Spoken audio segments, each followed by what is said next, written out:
Now, I don't know how many of you know who Wendy Davis is, but she is a senator in Texas who until recently was like the political darling of the left-wing Democratic Party. She is the one that did the filibuster on women's rights, and they just loved her. But it seems like now they have forsaken her a little bit. And why have they forsaken her? They've forsaken her because she is supporting an open carry bill in Texas. She thinks that Texas citizens should be allowed to open carry. Now, this has got the people on the left going, I don't know what's wrong with her. She's obviously gone crazy. So they're kind of politically old yellering her. They're like taking her out behind the political barn and blowing her brains out as they weep about it the whole time.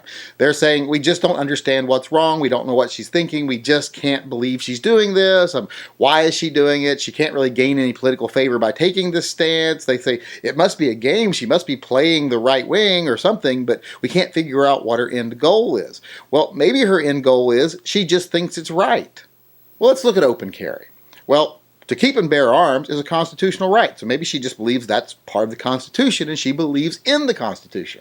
And also maybe she is just smart and she can look at the reality of things. And that is people that open carry are almost never, I'm not going to say almost never, they are never dangerous. And you might say saying never is a strong word. It might be a little bit of hyperbole, but I'd be willing to bet that the times that people that are open carrying a firearm become an actual offensive threat is such a statistical insignificance that I'm going to say never, because saying almost never doesn't make it seem rare enough, because it makes it seem like it happens sometimes, and I don't even think it's enough of a number to make it happen sometimes. I'm going to say never.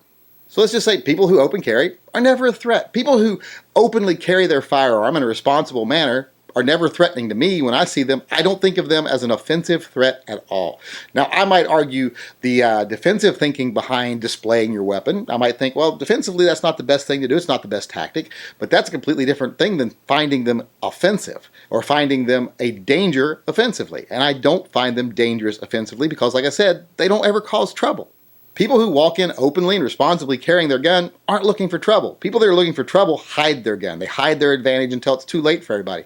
They stick it under their jacket. They stick it in a backpack. They do something like that. They don't want people seeing they're up to something until it's too late. People that have nothing to hide carry their gun openly. If they're carrying openly, they have nothing to hide. When people like myself have a problem occasionally with open carry, it's not because of the open carriers themselves being dangerous.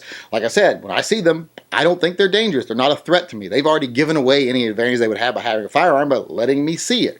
So I don't see them as offensively dangerous. Now, I might be worried about them carrying because of the backlash from people that are ignorant about firearms, and I may not think that we are politically in a position right now where we can deal with that backlash effectively. But as far as them themselves being a danger to me, no. I think the political ramifications of what they're doing might be dangerous, but they're not dangerous. So maybe that's why she's supporting open carry. Maybe she thinks it's a constitutional right, and maybe she realizes people that open carry aren't dangerous. So if you're on the left and you don't understand what she's thinking, maybe it's because she is actually thinking.